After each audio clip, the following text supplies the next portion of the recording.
ഇന്നത്തെ സാഹചര്യത്തിൽ, യുദ്ധ സാഹചര്യത്തിൽ, പ്രത്യേകിച്ച് അമേരിക്ക, ഇസ്രയേൽ, ഇറാൻ തുടങ്ങിയ രാജ്യങ്ങൾ ഉൾപ്പെടുമ്പോൾ യുദ്ധം കേവലം അതിർത്തികളിൽ ഒതുങ്ങില്ല. അത് കരയിലും കടലിലും ആകാശത്തും ബഹിരാകാശത്ത് പോലും, പ്രത്യേകിച്ച് നമ്മുടെ സൈബർ ലോകത്തും ഒരേ സമയം നടക്കും. ഇതിൽ എയർക്രാഫ്റ്റ് കാരിയറുകളുടെ പങ്ക്, the power of aircraft carriers, അമേരിക്കയുടെ പക്കലുള്ള നിമിറ്റ്സ്, ജെറാൾഡ് ഫോർഡ്, അതേപോലെ തന്നെ എബ്രഹാം ലിങ്കൺ, ഈ വിമാനവാഹിനി കപ്പലുകൾ ഒരു കൊച്ചു നഗരം പോലെയാണ്. ഇതിൽ നിന്നുള്ള ആക്രമണങ്ങൾ പ്രധാനമായും ഏതൊക്കെ തരത്തിലാണെന്ന് നോക്കാം.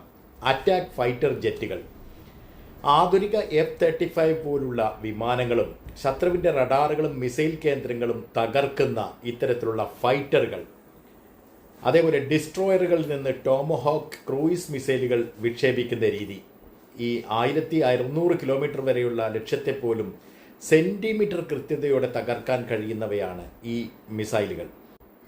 ഇലക്ട്രോണിക് വാർഫെയർ ആണ് മറ്റൊന്ന്. ഈ വിമാനങ്ങൾ ഉപയോഗിച്ച് ശത്രുവിൻ്റെ കമ്മ്യൂണിക്കേഷൻ സംവിധാനങ്ങളും റഡാറുകളും ജാം ചെയ്യും. അതോടെ ശത്രുവിനൊന്നും കാണാനോ കേൾക്കാനോ കഴിയാത്ത അവസ്ഥയാകും. ഈ യുദ്ധത്തിൽ വിവിധ ദൂരപരിധിയിലുള്ള മിസൈലുകൾ ഉപയോഗിക്കപ്പെടാം. അതേപോലെ തന്നെ ഇതിൻ്റെ പ്രത്യേകതകൾ, തരങ്ങൾ, അതായത് താഴ്ന്നു പറന്ന് റഡാറുകളെ വെട്ടിച്ച് ലക്ഷ്യത്തിലെത്താൻ കഴിയുന്ന മിസൈലുകളുണ്ട്. 2000 കിലോമീറ്റർ പരിധിയുള്ള 1500 കിലോമീറ്റർ ഭാരം വഹിക്കാൻ കഴിയുന്ന തരത്തിലുള്ള മിസൈലുകളും സ്വന്തമാക്കി മുന്നോട്ട് പോവുകയാണ്. സൂപ്പർസോണിക് ക്രൂയിസ് മിസൈലുകൾ ഇപ്പോൾ യുദ്ധം ആരംഭിച്ചാൽ അത് പ്രധാനമായും താഴെ പറയുന്ന, നമ്മളിപ്പോൾ പറയാൻ പോകുന്ന ഘട്ടങ്ങളിലൂടെയൊക്കെ കടന്നു പോകേണ്ടി വരുമെന്നുള്ളതാണ്. സൈബർ ആക്രമണവും ഡിജിറ്റൽ ബ്ലാക്ക് ഔട്ടും മിസൈലുകൾ അയക്കുന്നതിന് മുമ്പ് ശത്രുരാജ്യത്തിൻ്റെ സംവിധാനങ്ങളെ മുഴുവൻ ബാധിക്കും. ബാങ്കിങ് സംവിധാനങ്ങൾ, സൈനിക കമ്മ്യൂണിക്കേഷൻ, ഈ സംഗതികളൊക്കെ ആക്രമണത്തിലൂടെ തകർക്കപ്പെടും. സൈബർ ആക്രമണമാണ് ഇതിന് വേണ്ടി ഉപയോഗിക്കപ്പെടുക. ഡ്രോണുകളും സ്റ്റെൽത്ത് വിമാനങ്ങളും ഉപയോഗിച്ച് ശത്രുവിൻ്റെ വ്യോമ പ്രതിരോധ സംവിധാനങ്ങൾ, ഇറാൻ്റെ S-300 അല്ലെങ്കിൽ ഇസ്രായേലിൻ്റെ അയൺ ഡോം ഒക്കെ പരസ്പരം അങ്ങോട്ടും ഇങ്ങോട്ടും തകർക്കാൻ ശ്രമിക്കും. പക്ഷേ ഇറാന് അതിനുള്ള ശേഷി എത്രത്തോളം ഉണ്ട് എന്നുള്ളത് ഇനിയും അറിയേണ്ട കാര്യമാണ്.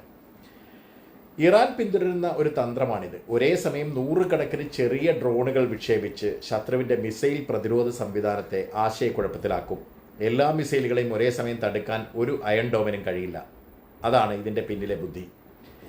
തന്ത്രപരമായ ഒരു യുദ്ധ രീതിയാണ് ഇപ്പോൾ ഇറാൻ വികസിപ്പിച്ചിരിക്കുന്നത്. അതേപോലെ പ്രസിഷൻ സ്ട്രൈക്കുകൾ, പ്രധാന സൈനിക കേന്ദ്രങ്ങൾ, ബങ്കറുകൾ, എണ്ണ സംഭരണശാലകൾ എന്നിവ ലേസർ നിയന്ത്രിത ബോംബുകൾ ഉപയോഗിച്ച് തകർക്കുന്ന രീതിയാണ്. ഇസ്രായേലിൻ്റെ ബങ്കർ ബസ്റ്റർ ബോംബുകൾക്ക് ഭൂമിക്കടിയിൽ 100 അടി താഴ്ചയിലുള്ള കോൺക്രീറ്റ് ബങ്കറുകൾ പോലും തകർക്കാൻ ശേഷിയുണ്ട്. അതിനപ്പുറം ശേഷിയുള്ള ബോംബുകൾ അമേരിക്കയുടെ കയ്യിലുമുണ്ട്. ഇന്നത്തെ ആയുധങ്ങൾ വെറും സ്ഫോടനങ്ങൾ മാത്രമല്ല ഉണ്ടാക്കുന്നത്.